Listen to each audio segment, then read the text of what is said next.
creating RESTful interfaces manually for MMUULLEE applications. Let's start off by looking at the creation of RESTful interfaces. A RESTful interface for an application will have listeners for each resource and method pairing defined by the APIs. Recalling our API, this will be things like get flights by a specific ID, or add a flight with post flights. You can create the interface manually or have it generated from the API definition, and we're going to do both. Now, to define RESTful interfaces manually, we'll create a flow with a listener for each resource method pair, one for get flights by ID, and post flights. Alternatively, we could create a flow with a listener that receives all messages and routes them based on the URI parameters in HTTP method. Think about an HTTP listener that listens on all endpoints and basically allows any type of method in, introspecting what type of request came in and then using some type of routing utility to send it to a subsequent flow. Let's get right into the manual creation. In walkthrough 3.4, we'll create a RESTful interface for a MMUULLEE application. We'll route requests based on path, we'll add a URI parameter to a new HTTP listener endpoint path, and we'll route based on an HTTP method. Let's get started. Let's return to Anypoint Studio. If our project is still running, we'll right-click and stop that project. Now we've currently got an inbound flow for getting requests into the database and providing response back for all flights. Now let's make a flow that can get us specific flights. To do this, let's select our flow and copy it to your clipboard using Control-C on a Windows machine or Command-C on a Mac. Once you've selected the flow and copied it, click inside of the canvas and then do Command-V or Control-V. This will then provide you with a duplicate of that exact flow. Now you will notice some of the naming conventions are a bit off, so let's take just a moment to rename some of these. Let's start off by right-clicking on our top flow and going to Rename. Let's name our top flow Get Flights Flow. And then let's right-click and rename our bottom flow and call it Get Flights by ID Flow. All right, so now we've got a Get Flights flow and a Get Flights by ID flow. We'll also just take a moment to get rid of all these extra copies out of the name. That way it stays pretty clean.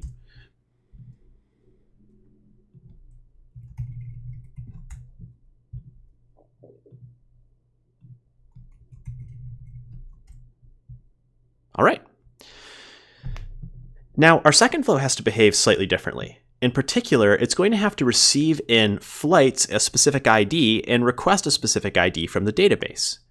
So let's start off by making a change to our inbound listener. If we double-click on this HTTP listener, inside of the path where we've got flights specified, let's add another / and put in curly braces. Inside of those curly braces, we'll say ID. Now this is specifying a URI parameter in the listener, stating that we're not just expecting flights, but also some type of dynamic value to come into flights in the URI. Now let's double-click on the database and make a modification to the query.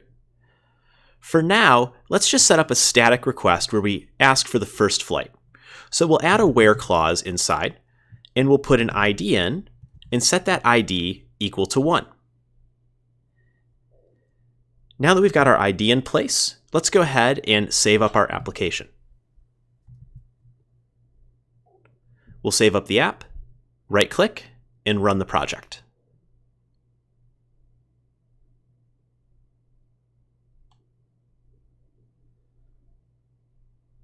Now let's head back into Postman and see what this has impacted. Back in Postman, I'm going to go back to the original flights resource and hit Send, just to make sure our response still returns. In this case, we're still able to get all flights without a problem. But now we've added in the functionality to provide a single flight. So in this case, respective to our database query, I'm going to ask for flight 1 and hit Send. Great. Now we can see instead of a list of flights, we're getting a single flight back from the response. Now, obviously, since we've hard-coded the database query, we're not actually able to ask for a specific flight. We're always going to get back that first flight. So let's see if we can set ourselves up such that we can introspect what the URI parameter that's being passed is, in this case 3, and provide that inside of the query. Back in Anypoint Studio, in our Get Flights by ID flow, let's double-click on the database. If we scroll down in the database to our query, let's modify this so it's no longer a static value. This will be the first time you get to see a mule expression. So to do a mule expression, we'll hit pound, and then it's going to bring up an autocomplete menu. In this case, let's go ahead and choose the message context. Now, similar to a lot of programming languages and expression languages, we can use dot notation to figure out the next field. So after message, go ahead and hit dot. Now there's a bunch of fields inside of here. In fact, on the right, you could see some of those fields in the metadata explorer as well. In this case, we know we want the inbound properties. So we'll select inbound properties. Once inbound properties has been selected, let's hit dot again, and we can see some of the expected metadata in the inbound properties. In this case, it came from the URI parameter. So let's go ahead and choose http.uri.params. Now, http.uri.params would give us a list of parameters. We specifically want the ID parameter. So we do .id at the end to ask for that parameter. Now when requests come in, the query should be dynamically generated such that it asks for the specific ID based on our REST request. Let's see if this works. In this case, I'll click inside, save the project. If the project was already running, it should restart after the save. If not, you can right-click and start your project again.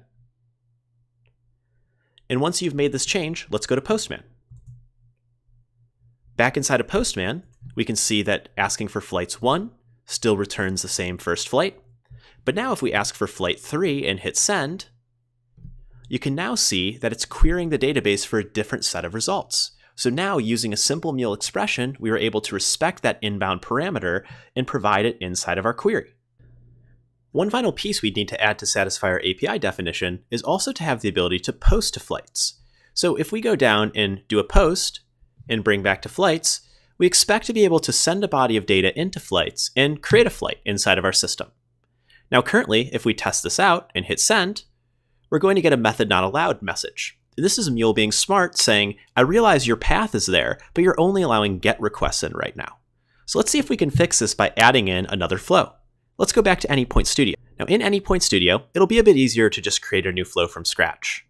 In our palette, we'll type in HTTP and drag the HTTP element to the bottom of our canvas so it's the last flow. Once we've dropped this in, let's be sure to rename the flow so its purpose is clear. Let's call this flow post-flight flow. Now with post-flight flow in place, we'll select the HTTP listener. In this case, for the connector configuration, we want to keep it as is, so we reuse our existing port. In the path, we once again want to use flights. But for allowed methods this time, let's go ahead and specify that we want to receive post requests. Now, it'd be a lot of heavy lifting to set up a database that we could all write to. So in this case, let's just provide a mock response back to the client stating that we created a flight. We'll apply the changes so far. And to create a mock response, we can type in set payload and use the set payload transformer. Let's drag set payload into the process phase.